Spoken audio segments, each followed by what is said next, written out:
Revue livresque, mai 2025. Coup de cœur, DNF et pépites sur Wattpad par AMC Auteur. Hello les lecteurs. Aujourd'hui, on part sur une petite revue livresque de mon mois de mai. Bilan, 5 livres lus et 3 histoires en cours sur Wattpad. Pour commencer cette petite revue, je vous présente Amour, saveur framboise de Kate Canterbury aux éditions Roncière. Je te fais rapidement le topo. On a Shay qui quitte Boston après le décès de sa belle-grand-mère, laquelle lui a légué sa ferme de tulipes dans le Rhode Island, une petite ville où elle n'a pas mis les pieds depuis la fin de son adolescence. Pour hériter officiellement de la demeure, Mamie a mis 2 conditions dans son testament. Retourner vivre dans cette maison et se marier dans l'année. Sauf que, dès les premières pages, Shay se fait larguer devant l'hôtel. Ouais, ça craint. Donc t'as compris. Le mariage, elle ne veut plus en entendre parler. Mais elle décide quand même de partir, au moins pour 1 an, histoire de couper un peu avec sa vie à Boston. Sauf qu'une fois arrivée là-bas, elle retrouve une vieille connaissance du lycée, Noah. Il a bien changé et elle l'avait complètement oublié. Mais lui, jamais. Mon avis ? C'était une lecture vraiment sympa. J'ai beaucoup aimé les personnages. Ils sont vraiment drôles. Et la nièce de Noah, dont il est le tuteur, une pépite. J'ai vraiment kiffé, même si par moments, j'avais envie de rentrer dans le bouquin pour les secouer. J'adore ces émotions-là, je tiens à le préciser. Bref, on recommande à mort. Pour ma note, je lui mets 4 sur 5. Ensuite, je vous présente la fameuse trilogie Renous Love, écrite par Brian Weaver aux éditions Verso. Je te fais rapidement le topo. C'est une trilogie de 3 romans indépendants, chacun centré sur une romance avec l'un des frères de la fratrie Kane, Rowan, Lachlan et Fionn. Ce sont des frères qui, chacun à leur manière, sont liés à la mort. Tueur en série façon justicier, tueur à gages ou encore médecin qui aime ses frères et ferme les yeux sur leur agissement. Le tome 1, Butcher and Blackbird, est mon préféré.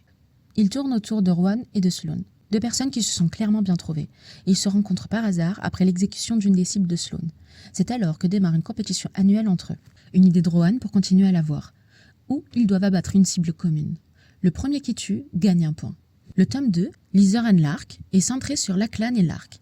Il fait un bond dans le passé pour mieux comprendre tous les éléments, du pourquoi et du comment. Lachlan se retrouve en danger et avec lui, automatiquement Rowan.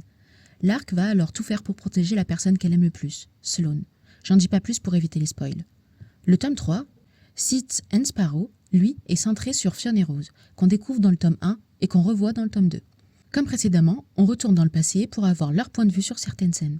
Ce tome permet aussi de comprendre plein de choses, car même si depuis le tome 1, on sait qu'il y a quelque chose entre eux, le tome 3 rentre en profondeur de toutes les questions qu'on peut se poser sur Fionn et Rose au fil des tomes. Mon avis général, c'est génial. La lecture est très fluide, les personnages sont vraiment très attachants. L'univers sombre est maîtrisé à la perfection et les relations entre chaque protagoniste sont un délice. Ils ont des relations compliquées mais pas malsaines. Donc c'est une lecture vraiment cool. Chaque tome est différent, nous surprend, nous fait rire et aimer de manière totalement unique. Si t'avais un doute pour démarrer ta lecture, fonce. Mais bien sûr, c'est pour un public averti. C'est une romance sombre avec des scènes de violence physique très explicites et du smut très cru. Pour ma note, je lui mets un 5 sur 5 et c'est rare. Pour ma dernière lecture du mois, tu vas être déçu, mais je l'ai DNF. Je te présente Smile de Joyce Kitten aux éditions Hugo Roman. Je te fais rapidement le topo avec le résumé de la 4e de couverture. C'est une folie, mais comprends-moi, je dois la retrouver. Ma mère, le centre de mon univers. Je sais que l'Alliance est impliquée, qu'il est derrière tout ça. Je n'ai plus d'autre choix puisque personne ne m'a aidé. J'agirai seule, même si chaque décision me rapproche un peu plus de ce point de non-retour, où l'on ne sait plus distinguer la vérité du mensonge, l'ennemi de l'allié. Mais demain, tout changera. Demain, j'infiltrerai la secte de l'homme le plus monstrueux que cette ville ait porté, quitte à sacrifier tout ce qu'il me reste et à me perdre moi-même. Parce qu'une chose est sûre, je la retrouverai, quoi qu'il en coûte. Mon avis. Alors, j'aime beaucoup cette autrice pour ses autres œuvres. Cependant, sur ce livre, je n'ai pas accroché. J'ai eu un souci avec le fil conducteur de l'histoire. Je n'ai pas réussi à entrer dans les premiers chapitres. Je me suis arrêtée vers la 5e page, et vraiment à contre-cœur, car je déteste DNF un livre. Mais pour l'instant, soit je ne suis pas dans l'état d'esprit pour lire une histoire qui demande beaucoup de concentration mentale, soit le style et la construction de ce one-shot ne me sont simplement pas destinés. Je ne suis absolument personne pour juger davantage. L'autrice a largement mérité sa place et son travail a toujours été excellent. Mais pour moi, Smile ne fera pas partie des livres qui auront su me captiver. Peut-être que je reprendrai ma lecture et dans ce cas, je reviendrai avec un avis plus complet. En attendant, vous comprendrez que je ne peux pas vous fournir de notes pour ce livre, car ce ne serait pas objectif. Concernant les histoires Wattpad que j'ai découvertes ce mois de mai, Pour commencer, voici Un duel pour l'amour de Ellie Clave. Un petit résumé. Dorian est amoureux d'elle depuis des années. Il ne fait que parler d'elle à ses fiers. Après une dispute, son ami veut se venger. Alors, il va essayer de la faire tomber amoureuse de lui. Il met de la compétition dans tout ce qu'il entreprend. Amara ne le remarquait pas avant ça. Mais tout va changer. On mélange le vrai et le faux. Comment cette histoire va-t-elle finir? Mon avis actuel. J'aime beaucoup l'histoire. On est sur un livre que je pense new romance, peut-être romance young adulte. Une petite impression qu'on pourrait avoir un triangle amoureux. Je n'en suis qu'au chapitre 5 sur les 11 déjà publiés. Mais déjà à ce stade, j'ai su être intriguée par les personnages et j'ai réellement envie d'en savoir plus. Autant sur Amara, Dorian que Séphir. Ensuite, une histoire toute neuve et encore fraîche. Je te retrouverai de Hara Books, 974. Le résumé. Mira Hale est une jeune avocate de 28 ans, mariée à Josh Hale, directeur d'un concessionnaire automobile. Ensemble, ils réussissent tout ce qu'ils entreprennent. Leur vie professionnelle connaît un fort succès, leur famille s'entend à merveille, leur cercle d'amis les respecte et les admire. Tout pourrait paraître parfait si Sam, un ami d'enfance, arrêtait d'apparaître sans cesse dans la vie de Mira. Josh, quant à lui, était loin du mari rêvé et sa femme portait le fardeau de son secret. Au fil des années, le travail trouve refuge de Mira. Leur routine était bien installée devant les gens, il fallait garder cette image parfaite. Tout est calculé jusqu'à l'arrivée de Justin Mishven. Il est engagé par Josh en tant que garde du corps de Mira. Mais Justine va réapparaître avec le passé de Mira, Sam, son ami d'enfance. Mira acceptera-t-elle Sam dans sa vie cette fois? Entre passion, désillusion, tromperie et amour, découvrez l'histoire de Mira. L'histoire d'une femme blessée qui ne cesse de croire aux secondes chances et à l'amour pur. Mon avis.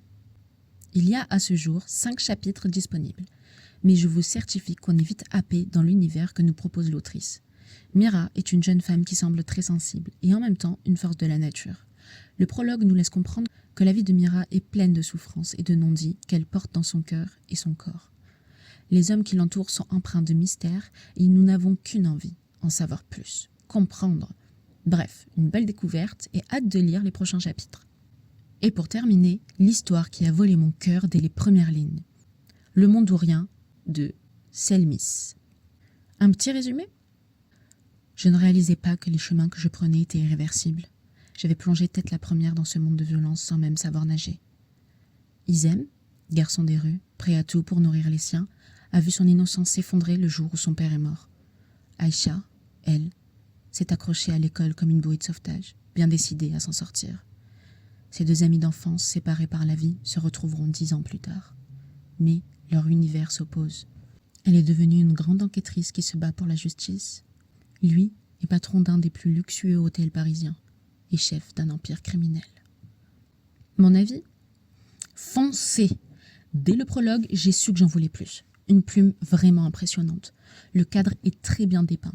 Et pourtant, je suis le genre de lectrice qui ne supporte pas les romans qui se passent en France. Mais là, je trouve que c'est parfait.